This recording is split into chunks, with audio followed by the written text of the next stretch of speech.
Puji Tuhan, salam sejahtera Bapak Ibu, keluarga GPDI LCD Magelang dimanapun berada. Tuhan memberkati kita semua untuk kembali merenungkan kebenaran firman Tuhan menjadi bagian dalam hidup kita. Rise up, mari kita bangkit, bergerak dan berdampak. Puji Tuhan, hari ini kita telah tiba dalam pembacaan Matius pasal yang ke-11. Kita akan belajar melihat bagaimana ada hal-hal yang kita bisa pelajari di dalam dunia ini dengan kebenaran-kebenaran firman Tuhan yang kita kenal dari firman-Nya terutama dalam Matius pasal 11. Bapak Ibu, di dunia ini kita telah mengalami banyak perubahan ya. Dunia ini mengabaikan hal-hal yang berhubungan dengan jiwa karena banyak orang ya sekarang begitu cepat bekerja sesuatu ya, melakukan aktivitas untuk mencapai sesuatu dalam semua keinginan-keinginan. Jadi perubahan-perubahan dalam dunia ini kadangkala begitu cepat dan mengabaikan kondisi keadaan kejiwaan seseorang. Ya, itu sebabnya kita melihat ada banyak jiwa-jiwa yang rapuh, jiwa-jiwa yang mungkin merasa lelah, jiwa-jiwa yang merasa tidak berdaya ya karena terlalu kelelahan, ada tuntutan-tuntutan yang semakin berat di dalam dunia ini. Dan sebagai manusia ya, kita hari-hari ini melihat ada begitu banyak upaya atau keinginan orang untuk jiwanya dapat menjadi tenang ya, dan orang cari dengan berbagai macam hal. Kenapa? Karena banyak jiwa yang lelah. Tapi hari ini mari kita belajar ya. Yesus mengajarkan kita melalui Matius pasal yang ke-11 ada janji yang istimewa bagi setiap jiwa-jiwa yang lemah, bagi jiwa-jiwa yang lelah, bagi jiwa-jiwa yang dalam keadaan tidak berdaya. Kita akan merenungkan satu tema janji bagi jiwa. Ya, bagi jiwa-jiwa yang lelah terutama ada janji yang luar biasa. Saya bacakan dalam Injil Matius pasal yang ke-11 ayat yang ke-28 sampai ayat yang ke-30. Matius 11 ayat 28 sampai 30. Marilah kepadaku semua yang letih lesu dan berbeban berat. Aku akan memberi kelegaan kepadamu. Pikulah kuk yang kupasang dan belajarlah padaku, karena aku lemah lembut dan rendah hati, dan jiwamu akan mendapat ketenangan. Sebab kuk yang kupasang itu enak dan bebanku pun ringan. Ada janji bagi jiwa yang lelah hari-hari ini. Akan ada kelegaan, akan ada ketenangan. Siapa yang memberi janji ini? Kita dapat mengobservasinya. Ini dari Yesus sendiri, Juru Selamat sendiri, yang menjanjikan kita ketenangan, menjanjikan kita kekuatan, menjanjikan kita kelegaan.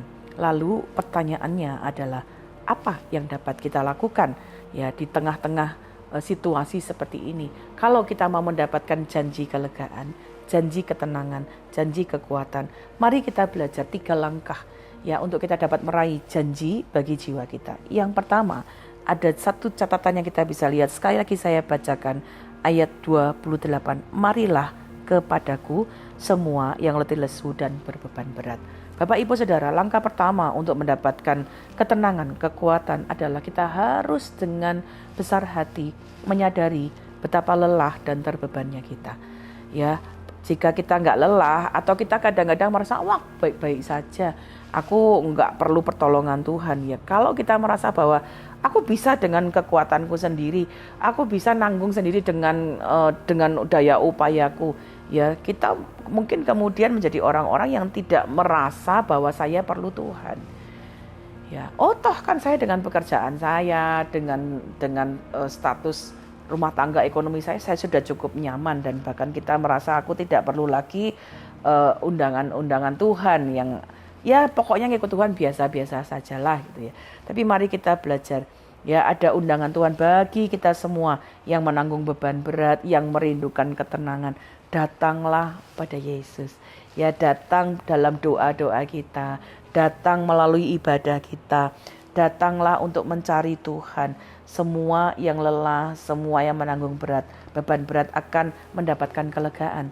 Karena sesungguhnya hanya dekat dengan Tuhan, hanya bersama dengan Tuhan, kita mendapatkan ketenangan.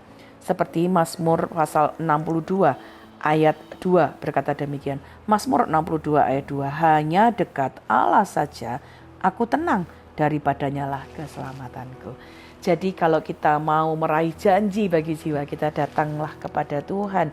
Ya, belajar menyadari bahwa kita tidak dapat hidup dengan kekuatan kita sendiri. Kita tidak dapat hidup dengan kemampuan mengandalkan kemampuan kita sendiri. Datang kepada Tuhan artinya kita mau dekat dengan Tuhan. Ya, mari bangun hubungan kita secara pribadi dengan Tuhan. Setiap hari beri waktu untuk berdoa, beri waktu untuk memuji Tuhan, ya, sehingga kita bisa mendapatkan ketenangan di dalam Dia. Kedua, langkah berikutnya kita kembali ke Matius pasal 11. Dikatakan demikian, pikulah kuk yang kupasang. Ya, ini menjadi menarik untuk kita lihat ya. Ada bagian untuk mengambil kuk, memasangnya. Jadi kita lihat, loh, kalau saya datang sama Tuhan, saya akan memikul kuk, ya. Kuk yang bagaimana gitu ya. Kita mungkin akan menemukan sebuah pertanyaan, saya mencari ketenangan, tapi kok harus memikul kuk? Saya kan sedang ada dalam beban, kok kemudian malah harus mikul kuk gitu ya. Nah, mari kita belajar pikul kuk yang kita lihat adalah gini, pikulah kuk yang kupasang. Artinya begini, ketika kita melihat catatan ini, pikulah kuk yang kupasang, sebab kuk yang kupasang itu enak dan bebanku pun ringan. Jadi maksudnya begini, ada satu gambaran yang Tuhan berikan begini. Di Palestina itu ada kuk sapi yang dibuat dari kayu, lalu kuk itu seperti yang ditaruh di pundak gini, lalu sapi itu biasanya diukur, kuknya kemudian dibawa ke sapi itu lalu dipasangkan. Kalau belum cocok, belum pas, akan disesuaikan lagi sehingga membuat lehernya itu nggak sakit. Jadi kuknya itu dibuat khusus supaya pas dengan sapinya itu. Nah, jadi mari kita memikirkan begini. Kuk itu yang Tuhan pasang artinya begini. Hidup yang Kristus inginkan buat kita, janji bagi kita adalah ambillah kuk ini waktu kita ada dalam beban. Tuhan nggak ingin kita mengangkat beban kita itu sendiri. Kita dipasangkan, kalau kuk itu ada dua bagian, jadi lembu satu dengan lembu satunya. Ini hanya sebuah gambaran bagaimana hidup ya seperti yang Kristus inginkan adalah bukan beban bagi kita. Waktu Yesus membuat satu petunjuk, kalau kamu dalam keadaan susah, keadaan berat, datang sama aku, ikutlah kehendakku, ikutlah petunjukku, ikutlah apa yang aku beritahu dari firman. Sehingga waktu kita sedang mengikut Yesus, kita jalan sama Yesus. Mengikut Yesus artinya dia nggak ingin semua apa yang Tuhan perintahkan kepada kita itu menjadi beban. Tapi dia ingin ada bersama-sama dengan kita. Jadi kita bersama Yesus jalan bersama-sama. Kita bersama Yesus itu melewati bersama-sama. Mungkin kita ada dalam pergumulan, tapi kita kemudian belajar, oh firman Tuhan memberikan kita petunjuk. Kamu ada dalam pergumulan, lakukan ini. Kamu ada dalam kesulitan, lakukan ini. Lalu kita berkata, oh Tuhan, tapi ini kan pergumulanku berat. Yesus berkata, aku berjalan bersama-sama denganmu. Yuk lakukan perintahku, lakukan kehendakku, ada jalan keluar ketika kamu taat. Dan itu seperti kita berjalan dalam kuk yang sama. Kita tidak berjalan sendiri. Itu sebabnya ini janji yang sangat luar biasa bagi jiwa kita. Mungkin hari-hari ini kita ada dalam pergumulan. Kita tanya, Tuhan, ini jalan keluarnya gimana? Kadang-kadang kita berpikir, aku sendirian. Tapi Tuhan bilang, aku beri firmanku, aku beri petunjukku. Tapi ini susah Tuhan, aku gak bisa. Tuhan berkata, aku berjalan bersama-sama dengan engkau. Jadi kalau dalam pergumulan kita datang sama Tuhan, Tuhan beri petunjuknya, jangan takut. Jalanlah bersama dengan kehendak Tuhan. Itu seperti kuk kita bersama-sama. Itu sebabnya Tuhan berkata, kamu akan memperoleh kelegaan. Kadang-kadang waktu dalam permasalahan kita meminta Tuhan yang mengerjakan semuanya dan kita diam saja. Tuhan, ubahkan dia supaya dia tiba-tiba berubah lalu dia jadi baik sama saya. Tapi bukan itu yang Tuhan maksud. Tuhan ingin ya memakai hidup kita justru mengubah kita, lalu kita mengalami hal-hal yang dahsyat ketika kita berjalan dengan Tuhan. Mari kita belajar ya untuk kemudian mengambil kuknya. Ya, artinya jalan bersama dengan Tuhan, mengikuti kehendaknya. Yang ketiga, masih di pasal Matius 11 ayat yang ke 29 berkata begini, belajarlah padaku karena aku lemah lembut dan rendah hati, dan jiwamu akan mendapat keterangan. Sekali lagi, ada janji bagi jiwa kita. Ya, Yesus tidak hanya mengundang kita untuk memikul kuknya, tapi kita juga belajar dari Dia. Artinya, kalau kita mau jiwa kita itu tenang, kita harus belajar dari Yesus. Hari-hari ini di gereja kita sedang belajar karakter Kristus. Ya, mari kita belajar. Ya, jika kita ingin menghadapi hidup yang tenang, belajarlah dari Yesus. Kenapa? Yesus tahu rasanya hidup sebagai manusia. Kalau kita belajar, kalau kita ingat ya di dalam firman Tuhan, hidup Yesus itu sangat sulit. Lahir dari kesederhanaan, dia ditolak oleh orang-orang, dicemooh, mengalami masalah-masalah dalam hidupnya justru karena melakukan kebaikan. Bahkan hidupnya harus berakhir di kayu salib. Tapi kita belajar Yesus melewati semuanya dengan ketenangan, melewati semuanya dengan rasa damai. Ya, jadi itu menjadi satu pelajaran yang sangat penting. Yesus itu memiliki kedamaian yang luar biasa. Bapak, Ibu, Saudara sekalian, itu sebabnya mari kita belajar dekat dengan Tuhan, lalu belajar dari Dia dan mengizinkan kehidupan kita memperoleh damai di dalam Tuhan. Karena di dalam Dia berjanji memberikan damai sejahteranya kepada kita. Ya, Dia memberikan kekuatannya kepada kita. Dia memberikan sukacitanya kepada kita. Mari kita belajar untuk dekat kepada Tuhan. Ya, Dia akan memberikan kita ketenangan, memberikan jiwa yang tenang.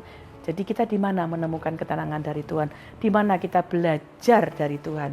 Dari firman-Nya. Sekali lagi, ya 2 Timotius 3 ayat 16 memberitahu kita, firman itu mengajar, firman itu memperbaiki, firman itu mendidik kita. Jadi Bapak Ibu, hari ini ada 3 undangan. Kalau kita mau mengalami ketenangan, ada janji bagi jiwa kita untuk memperoleh ketenangan. Kalau kita mau mendapatkan itu, 1, datanglah kepada Tuhan melalui doa. 2, pikulah kuk, ikutlah kehendak Tuhan. Kita tidak melakukannya sendiri, seperti Tuhan berjalan bersama dengan kita. Yang ketiga, belajar terus dari Yesus. Cari apa yang Yesus lakukan dalam firman-Nya, lalu tiru, lalu teladani. Yesus penuh belas kasihan, kita pun penuh belas kasihan. Yesus selalu memberkati orang lain, hidup kita pun sama. Dan firman Allah berkata, waktu kita melakukan, kita akan memperoleh ketenangan di dalam Dia. Puji Tuhan, kiranya kita semuanya menikmati janji Tuhan digenapi bagi jiwa kita. Terima kasih Bapak Ibu telah mengikuti Renungan 79. Kiranya dapat menjadi berkat bagi kita semua. Bagi Bapak Ibu yang ingin didoakan atau menceritakan kesaksian, mari salurkan melalui WhatsApp 0813 2742 0088. Tuhan Yesus memberkati. Mari kita berdoa. Bapa, kami mengucap syukur untuk kemurahan dan berkat-Mu. Terima kasih untuk janji ketenangan bagi jiwa kami. Kami mau belajar untuk datang kepada Tuhan dalam doa, dalam kerinduan kami. Kami mau belajar Tuhan untuk memikul kuk sama seperti yang Engkau sudah inginkan. Dan kami belajar tahu bahwa kami tidak berjalan sendiri. Bahkan kami belajar dari-Mu yang lemah lembut dan rendah hati. Sama seperti Engkau sudah taat kepada Bapa sampai mati di kayu salib. Biarlah kami menjadi pribadi yang juga taat kepada-Mu Tuhan. Berkati keluarga GPDI LCD Magelang, memperoleh ketenangan dalam jiwa kami.